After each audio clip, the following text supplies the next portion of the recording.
This also has a connection with the American Revolution, very personal one.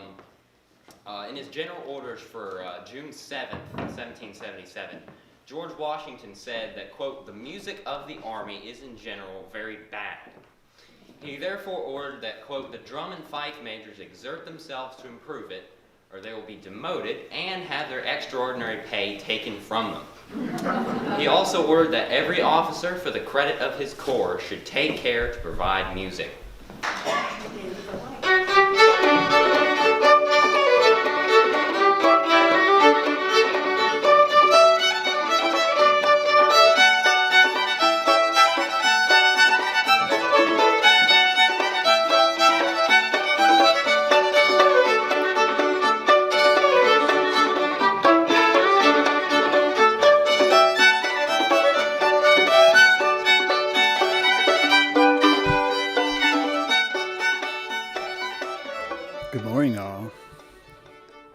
Good morning. I'm assuming you can hear me and all systems are checked. You were watching the Sons of Liberty, and this was something that we filmed last year, actually. Brent Scheinman and myself. Good morning, all.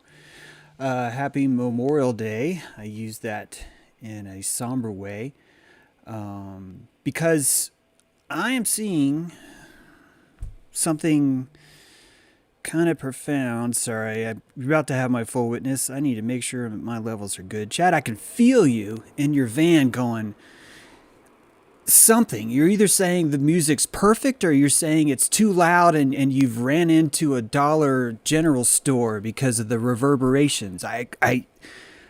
It's one of those, right? It's one of those. But, oh, great. Hey, good to see you, Antonio. Brad, thank you much. Thank you much. Guys, the music is an energy, a frequency, and a vibration. And every war is a calling from a song. And the reason why we go to war is not what we think it is. The stories you've been told. Archduke Ferdinand was assassinated. 17 billion people had to pay for it. The Mason-Dixon line ripped through the soul of America as people were desperate to kill each other over the principle of slavery. The militarization of Germany and Japan. Japan was scaring the shit out of us. They're so big. The little guys over there, they're so big. Bunch of Mr. Miyagi's with machine guns just killing us all. Midway is a threat to liberty, right? The Crown wants us so bad. Oh, she wants us so bad. So bad, right? And we hear these stories. We're actually crammed. These stories are crammed into us over and over and over again. And we carry them because we're little guys when we're told these things, and we're told these over and over and over again, and we don't really get a chance to question it. 85% of colonial Americans. I'm sorry, I think it's more like 92%. You know what? Statistics don't fucking mean shit. So many people could not read in colonial America. At least it's over 80%. It's over 80%. It's going to be 85 or it's going to be 92. Feel free to fix me in the chat. I appreciate that. Let's get our frequencies better. That shows you that the media, what you're hearing, is not actually what was guiding the principles and the thoughts of what was going into it. In fact, you could see what's happening now all around you. I want to remind you that my episode was pulled in reference to this fact. And that pulling is the exact same thing Abraham Lincoln did during the Civil War when 3,000 newspapers were shut down, and you would not be able, 300 newspapers were shut down, and you were not able to really count how many more were intimidated. That a bounty was passed on propaganda in Civil War times, and that same bounty has been used over and over and over and over again. And you, having a certain amount of electricity, are able to see that one day. You're on your belly. No offense, I was there too. I am there some days. I haven't been there in a while though. Neither of you. That's why you were watching. Some of you are still there and you're here to complain. You're here to report me like the last episode that was off for a week. We're going to get to that too. This idea that you afford enough electricity to look up and go, this doesn't seem right. That's expensive already. To be able to bend your back up like that requires a lot of strength. And what is strength but electricity through muscle? That's all it is. It's a feel. You have a feel to see something that requires strength. If you do not have the strength to see it, you will not see it. You will simply not face it. You will pretend that it was Archduke Ferdinand. You will make whatever excuse you need to fulfill the dance. After you raise that electricity, you can see it even more and look deeper and say, why were we told this story?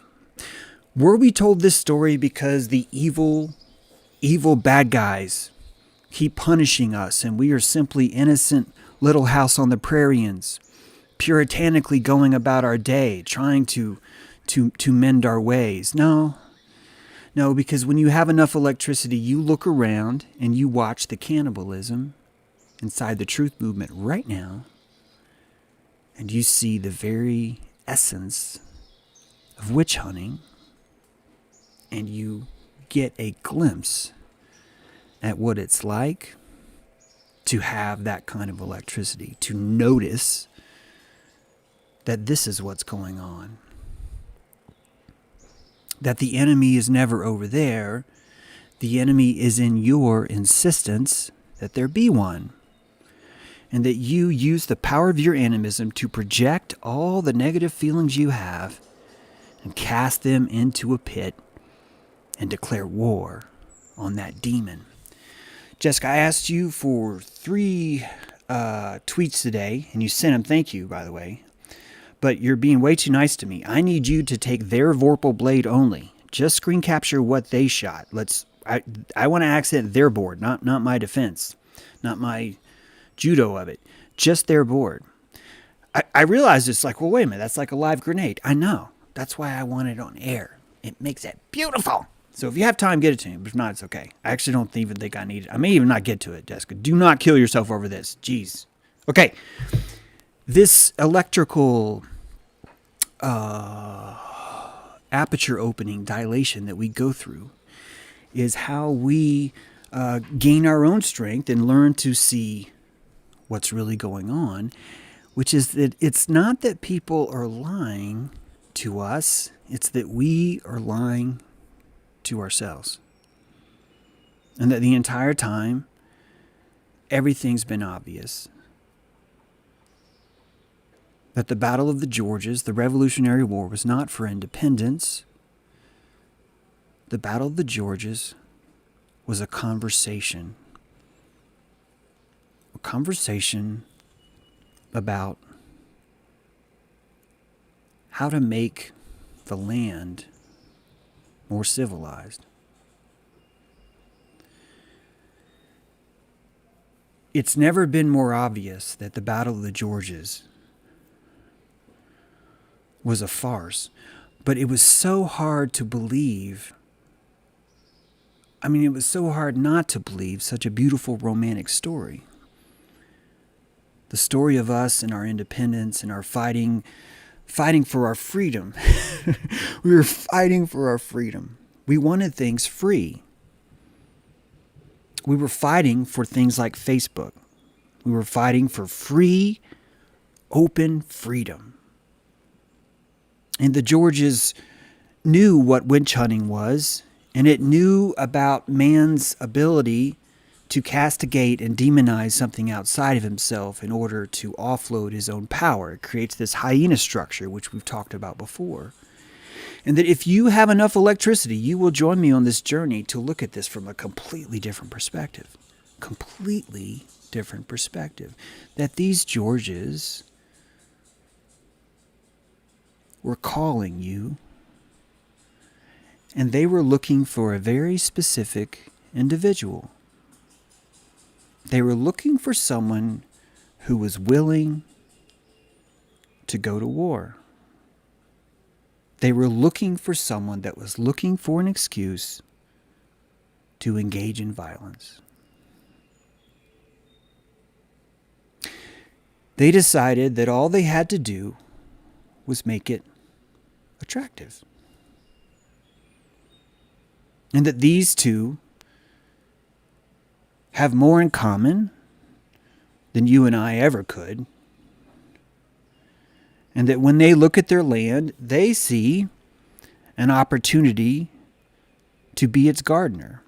And you want things like a Bill of Rights. You want something written on paper, no different than an insurance policy, or God forbid, a warranty from General Motors. That having this sheet of paper is a pacifier. It allows you to pretend that everything's guaranteed, because guarantee is the absence of mystery. Guarantee is the absence of vigilance. Guarantee is the ability to lay down on your belly and take a nap. And we will say, I don't say this anymore, but so many will say, they did this to us. They did this to us. When in fact, we were demanding it every step of the way. I have to have free truth. Anyone who's charging me for a book is a shill. I have to have everything spoon-fed to me because the government's the bad guy. And what have they been doing? They've been showing you, so obvious. Guys, we have better things to do. But if you're going to keep playing this game, we're going to give you uniforms, we're going to give you music, and we're going to let you play. The Pied Piper of Hamelin. Many stories around this. The principal one goes, a George, someone who owned a town, the mayor of a town, said, hey, I'd like to get rid of some of these hyenas running the street. There's people openly exchanging genitals on sticks. They're burning anyone who tells them you can heal yourself if you just fast for 3 days. They would string them up and say, how fucking dare you make me try and do something like that. And that we civilized ourselves by removing anyone who was pushing you to stand up. And that field is so strong, it's so awful, really, that people like George decide, I think it's like our fucking divine duty to raise these people up. And the other George is like, yes, I suppose it is. And then you see how every war makes total sense. The Pied Piper played music. And he played music in the streets, and all the children followed him. They followed the music, and he led them to a river where they all drowned. The only people to survive the Pied Piper was a blind child and a deaf child. They were immune. They weren't able to make it. Oh, and the lame child. The other one was lame. He couldn't walk. I knew there were 3 survivors. The Pied Piper is calling those who will come. And it doesn't force anybody. It's music. It doesn't force anybody. It's an asynchronous agreement. Instead of bring out your dead, cling, it's bring out your violence. Bring out your demonology. Bring out your witch burning. Bring out your Zionism. Bring out your war on toxicity, on religion, on scientism, guilty. Bring all those wars out. We've got beautiful music. We have costumes. The whole thing is set up. And that the way that you tune a society is by building a statue to Perseus. Perseus, the hero of Medusa, the bequeather, the one who was given the golden boots of Hermes, the sword of, sorry guys. Somebody's sword, really powerful. The helmet of Orcus, the helmet of invisibility. And if you look at that archetype, guys, you're looking at every single soldier in every single war that existed. And Medusa is always anyone who dares to connect with their own intuition, with their own discernment. Medusa lived alone because society was untrue. Medusa cast herself to the island because the only path to gnosis is by being alone. There is a power and lesson in these archetypes. And the lesson decrypts itself only when you have enough electricity to see it. Because most people see Perseus as a hero and Medusa as evil. But if you truly unwrap that entire story, Medusa of Gorgon served in Athena's temple. Medusa of Gorgon probably took care of the Parliament of Owls that lived there. Medusa of Gorgon saw Athena every day and understood why Nike stood in her hand, only a minuscule agent, trying to crown Athena with the laurels of victory. She was trying, or Nike was trying, to crown Athena as Perseus. And that's all it takes.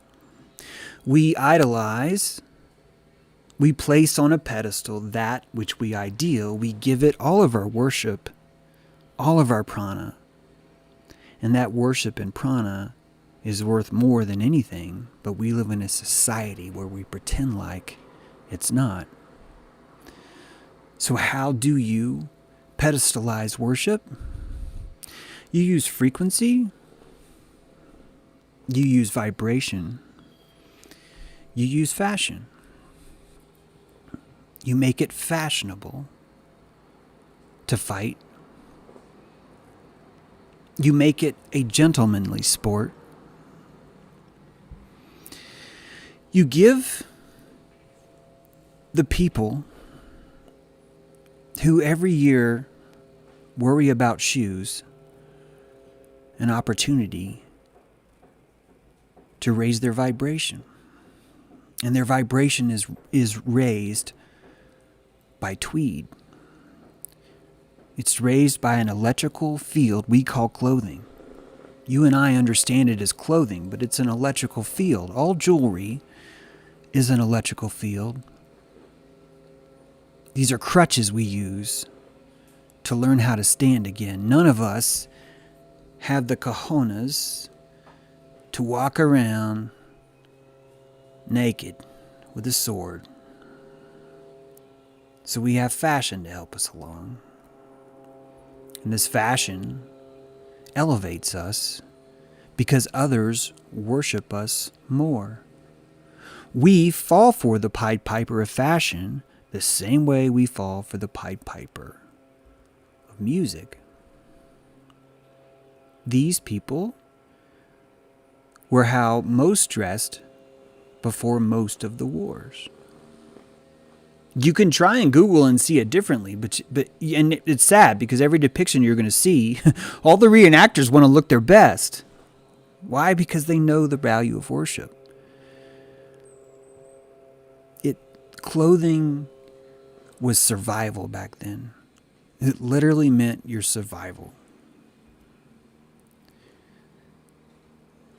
This is an electrical immune system right here. These clothing are an immune system. And they elevate you out of this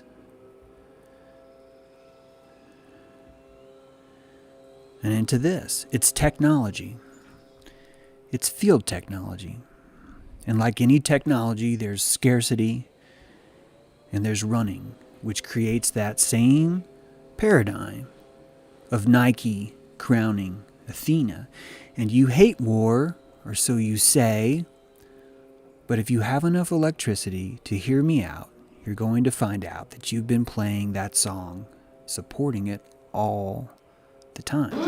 So the tune we'll play you now, The Battle of the Kegs, was written a year later by Francis Hopkinson, a great American satirist.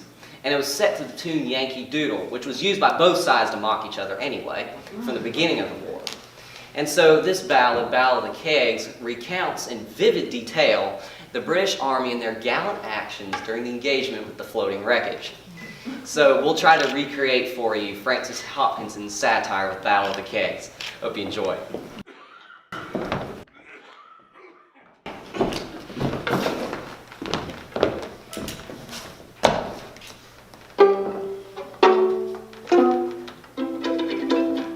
Gallants attending here a friend shall forth harmonious ditty. Strange things I'll tell that late befell in Philadelphia city.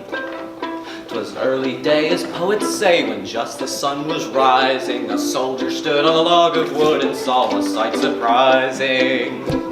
Okay, you're going to hear the Blue Jays, sorry. But I want you to just hear this. Can't be denied, sir. He spied a score of kegs or more come floating down the tide, sir. Right? A sailor too in jerkin blue, a strange appearance viewing, first damned his eyes in great surprise and said, "There's mischief brewing."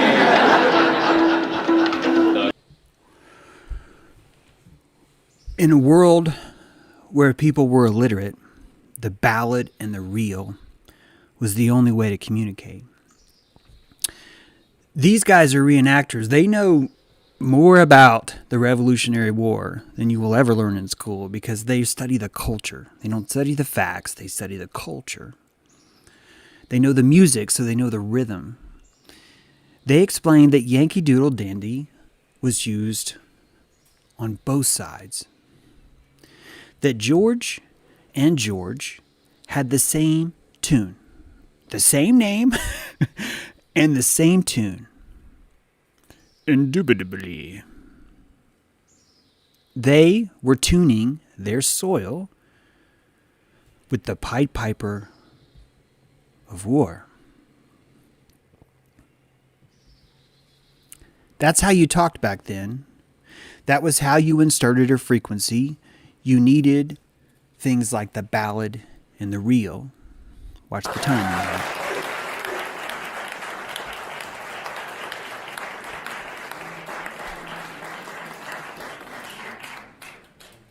Now we're going to play some reels. And a reel, as the name notes, is essentially what you play at a party after you've already done the jigs, then had a bit of liquid refreshment, and then want to dance again. More strictly speaking, in terms of the figure of the dance, there's not a ton of difference in a reel and a jig. so it can be a little difficult to tell the difference when you're hearing music. One of the ways. All of this is math. All of this is rhythm.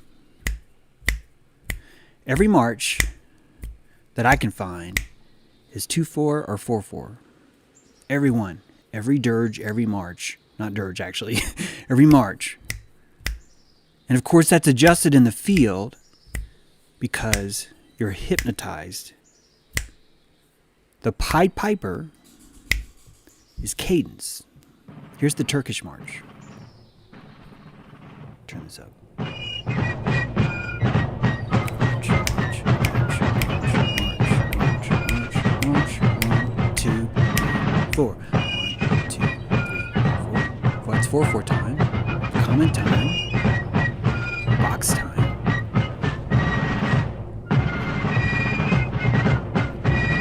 Everyone has their uniform. Everyone's been told, here's your uniform. Here's your field. Here's your valor. Here's you. Here's you. Here's you. Here's a free car. You get a car. You get a car. Here's a free house that you wear on your back. Here's shoes so your feet won't freeze. All you got to do, here's a gun. Here's money. All you got to do is just go that way. Just listen to the drums and go that way. If the American Revolution was truly run by ragtag renegades that were fighting for their freedom, why the fuck would they have a drummer? Why would they need a drummer? Why would they not be like the people who lived here and fought like guerrillas? Because this wasn't generated through them. The notes weren't coming from inside. They were coming from the Pied Piper, and they fell for the propagation. Propaganda is a frequency. It's a projectile, just like any bullet. And you and I might think, well, I'd never go to war for that. Yeah, your ancestors did. And the lesson they learned in the salt is why you're not now, smarty pants. But as we find out, some of us still go to war. It's just a different kind of war. The entire Civil War was brought to you by music. The whole thing.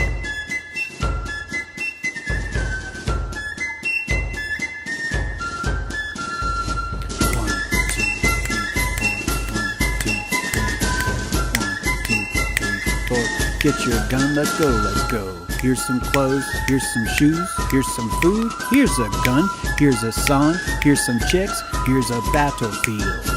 We will remember you always, we will honor you.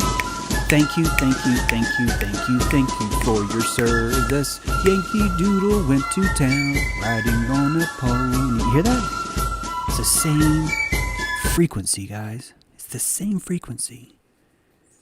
But we think we're above all that. There's no way they'd fool me.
World War I,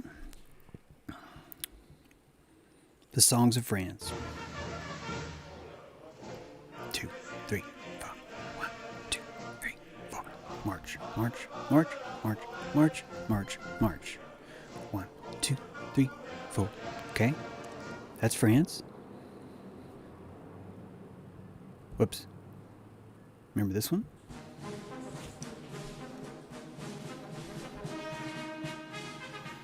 It's 2/4 time. Here it comes. Here comes the Pied Piper.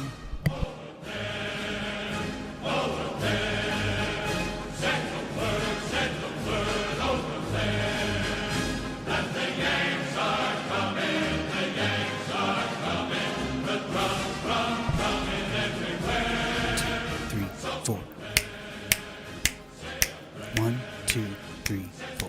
1, 2, 3, 4. 1, 2, 3, 4. 1, 2, 1, 2. Boom, boom, right? It's a Pied Piper. Russia. 1, 2, 1, 2, 1, 2, 1, 2, 1, 2, 1, 2, 1, 2, 1, 2, 1. Different countries. Same frequency. Germany.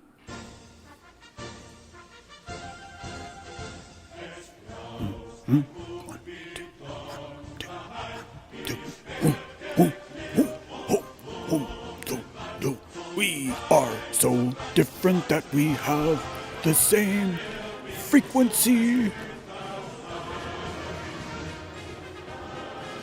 It's all the same.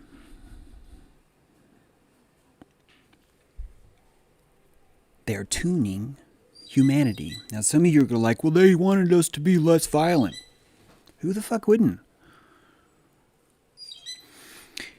If you were running a farm and all the animals could talk and they demanded free health care, they demanded that no one practice medicine who would tell them that the way they heal themselves is they have to stop eating for 3 days. That anything can be printed, any witch can be burned, all it takes is a tone. That's all it takes. You're telling me that you would not want to fix that. You're telling me that you would be fine with your son or daughter growing up in that environment, that you wouldn't do anything about it? Now keep in mind that you don't believe in a sheet of paper. No one in nature walks around with a sheet of fucking paper. A gazelle doesn't hand a document to the lion. Say, hey man, got a clause here. And lion's like, clause? He's like, no, clause. You got a clause in the sheet of paper. And the lion's like, oh, I got 4 clauses. Rah, rah. I was like, no, man, you totally don't. This isn't funny, lion. This isn't funny at all. None of us have these guarantees. That guarantee is the Pied Piper. The Bill of Rights is that same Pied Piper. And that World War I was a cleaning event. I want you to start to realize that every time a country asks you to roll up your sleeve, the people who do fall. They fall for the Pied Piper. And that these people do not want you stupid. They want you smart. These people want you to own the soil. And they're noticing that all it takes is a little bit of hyena music to make everybody fear their own footprints.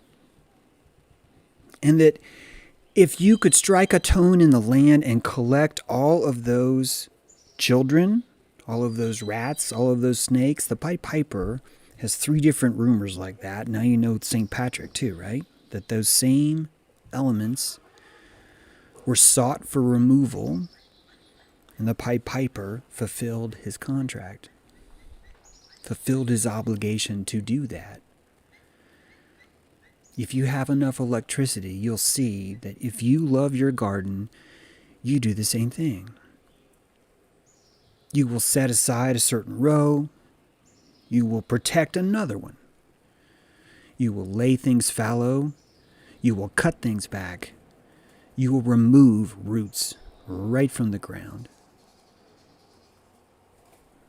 It's part of your stewardship in this system. And that part of you owning your responsibility is owning the necessity to remain in your cockpit. That's what makes soil better, is the stewards of that soil never ever leaving it. Friends, abandonment looks just like service to others. It looks just like communism. Abandoning your post, you will look for any reason at all, any guarantee, any song, any fashion, any vibration, any. 4/4 time. World War II, the Andrews Sisters.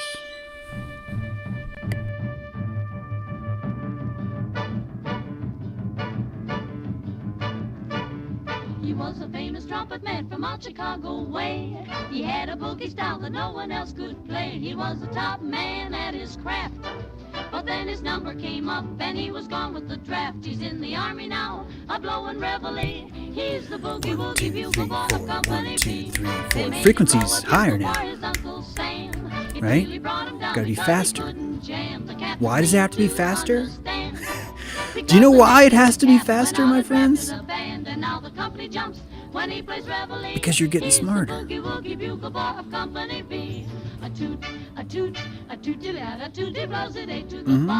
Sirens. Guys, sirens. Sirens calling your ship right to the reef, my friends. These are sirens. Hey, buddy, you want a peanut? She's singing, and she's got to sing faster because she can't allow the space between. You're going to catch on. That's why everything's urgent. That's why it has to be right away, man. We have to, you understand, if we don't go right now, you stay alive. You stay alive. It's all that, right? It's the Pied Piper. And the siren knows how to sing. Oh, God, they know how to sing. They know how to sing so well. They change their song into moving pictures.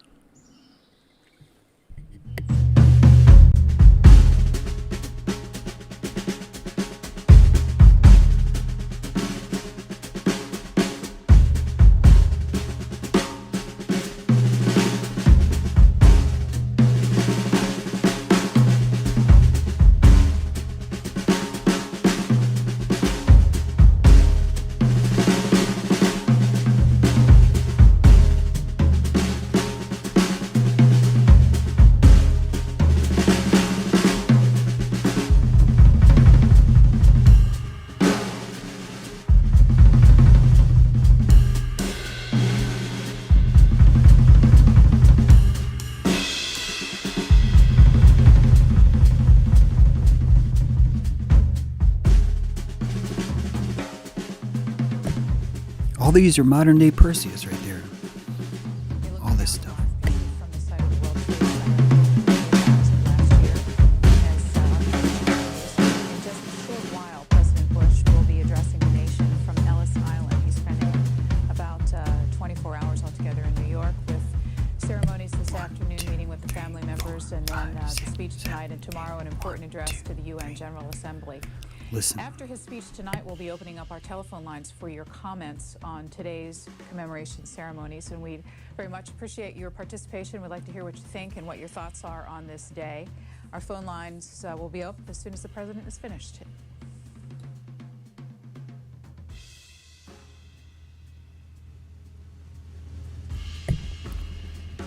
This is a frequency. Good evening.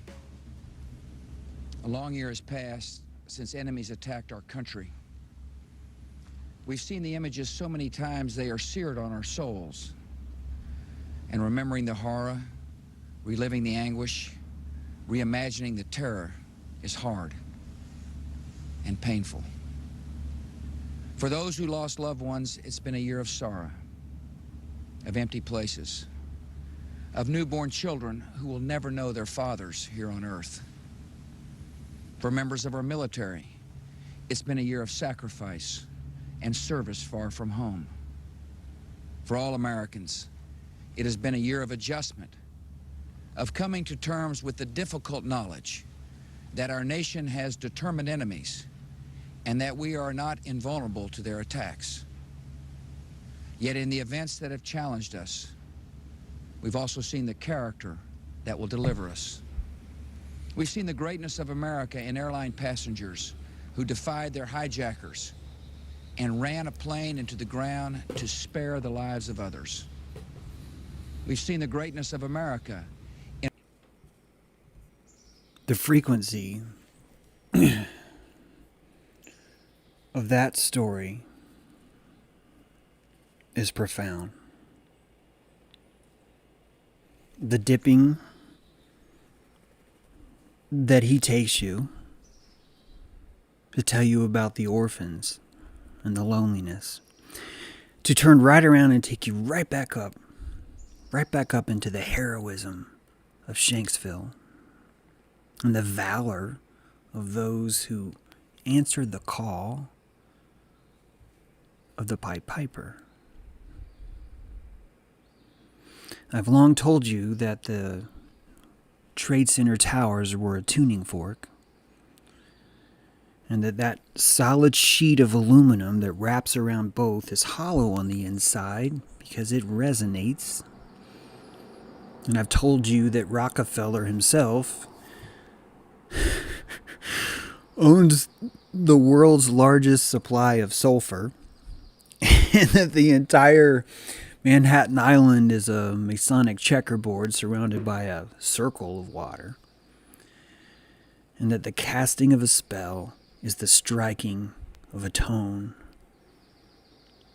and that tone is the raising of Prometheus. And even as George Bush is giving you his tune, let's see if it lets me go over there. In the background, behind his shoulder, is the truth. George Bush is asking you, he's giving you an opportunity to look over his right shoulder and see something better, something higher than his song, something more appealing. This is a mitosis. It's a separation of one thing from the other. It's a rapture. And that every war we've ever seen has been a call of rapture between those who fall, those who want Perseus, and those who want wisdom, Athena. Of thousands of our citizens. This is Pied Piper. I can hear you.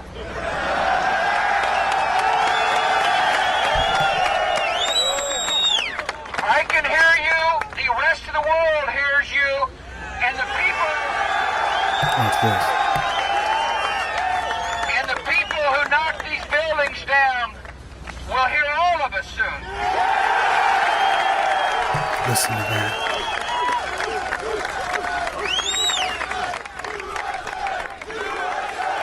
One, two, three. 1, 2, 3. 1, 2, 3. 1, 2, 3. You could actually take that out to 1, 2, 3, 4. 1, 2, 3, 4. 1, 2, 3, 4. 1, 2, 3, 4. The Pied Piper needed to pull on your heartstrings to bring you in to see if you would fall.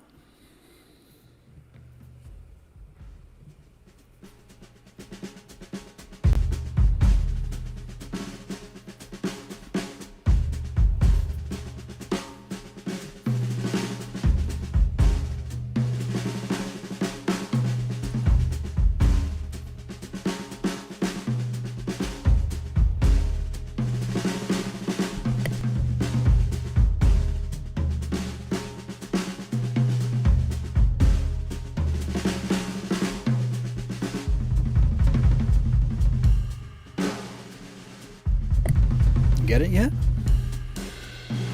You hear this music underneath it all. They're telling you. They told you everything. The Pied Piper knows how to play a song. Big, big booty, what you got a big booty. This is a call to war. Big booty, what you got a big They're in uniforms. big, big booty. They're following orders. Big booty, big booty, what you got a big booty. And there are casualties. Lots of casualties. This was a world war. On the front lines, of course, fighting the novel coronavirus, some healthcare workers at Jefferson Hospital took to social media to send this message. And everyone has their uniform. Love it. The video, the staff seen dancing. Everyone has their uniform. Everyone has their orders. Everyone who's playing gets to show up at the battlefield and stick shrapnel in each other's arms. And this was a worldwide war. Yeah, you keep thinking Iran's an independent country and that they're 6 months away from the nuclear bomb. They dance just like the rest of them. The bullets are still flying.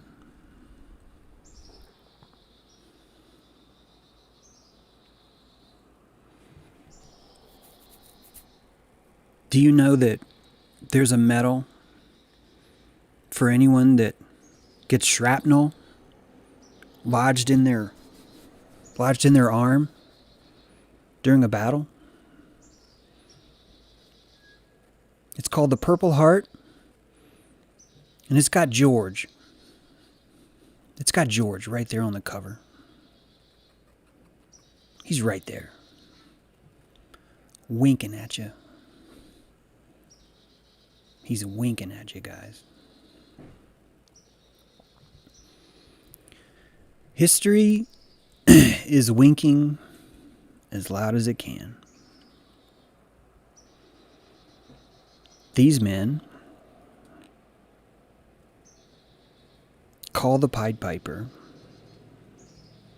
because they feel it's their duty to raise the vibration of their garden. And they only want you. They only want the ones that need shoes. They only want the ones that demand guarantees. They only want the ones that want to service their country. Service. And you know what? Our country is good at fulfilling that promise. It's so good at it.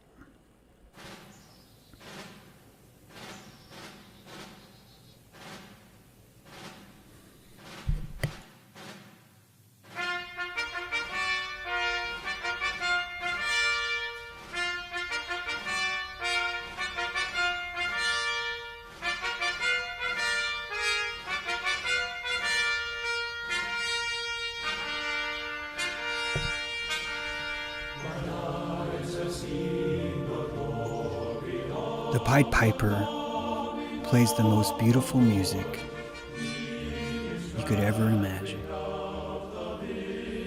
And he plays it for the ones that belong on the pedestal. The ones that are willing to cut the head off the witches. The ones that are willing to hunt down the Medusa. The ones that are looking for a uniform.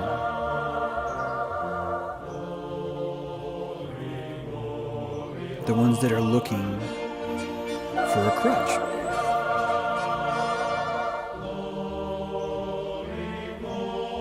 The Pied Piper's been here a long time. And we've been rolling up our sleeves for the same trick over and over again.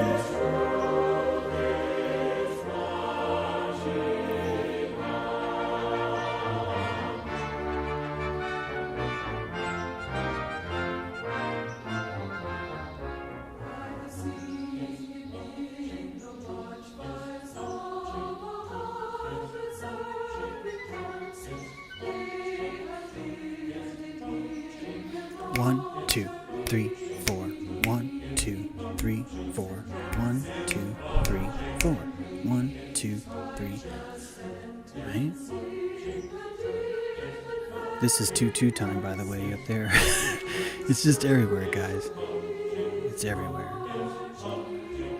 Side by side. Think about it. Think about it. Side by side. Guys, people war because they want to. They just need a little excuse. They just need a song, a call, a promise of a horse, a little bit of money, a demand for freedom, a chance to rescue,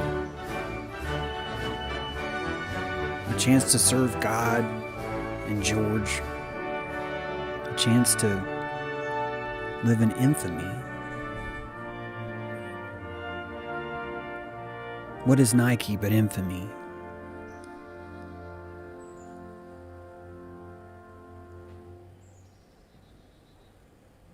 Countries fulfill their promise to remember.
It's such a good song. And I don't think that we understand how guilty we are by servicing it. That we're the ones that make Perseus. We're the ones that give him the golden shoes. We give him the golden helmet. We give him the sword. We convince him that yes, Medusa, you have to kill Medusa. You have to kill Medusa. Take these bullets. Shoot people you've never met in the arm.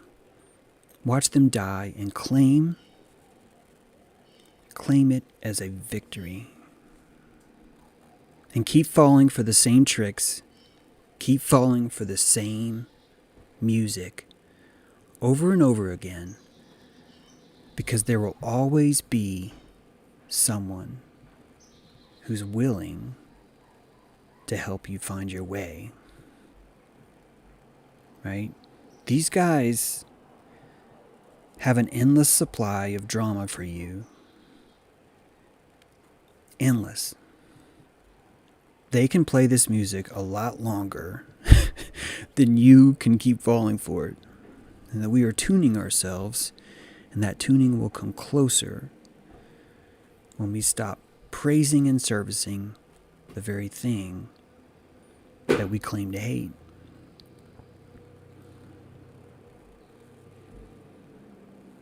I want you to see, Suri. Even when we hated war, Even when we hated war, we still put it on the pedestal. We still play its music. Listen to the music of this. It's more complex than 2/2 time.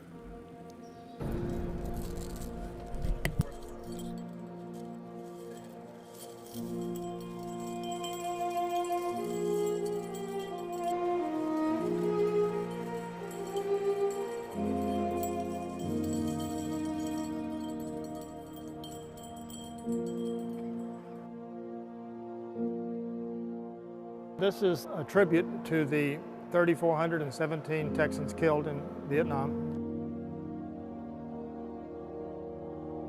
3,417 people, but we're going to meet every one of them. We're memorializing Texas veterans that were killed. Dog tags are a part of every soldier's uniform. It has your name, rank, serial number, and blood type. Some people wore them around their necks, but in combat we often tucked them in our boots so they wouldn't make any noise. If you were killed in action, the dog tags were often the only way a body could be identified. Danny Richard Lake. Specialist for Sergeant Oscar Garcia. Escobedo, Davis, Alba. Gonzalez Castillo. Casey. Coggins. Our brother Donald Ray Rose. And my Army, daddy, Wichita Lieutenant Colonel William Young Duggan. We know not what we do. We've got a tag made for each person. The tags includes the name of the individual, his hometown in Texas, his rank and branch of service, and the date of casualty.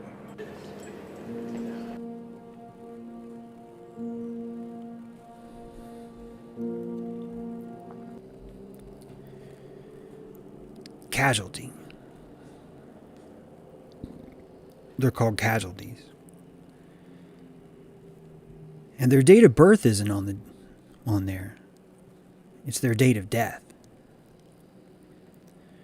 That's just in Texas. In Chicago, there are 58,307 dog tags, arranged chronologically, also in order of death.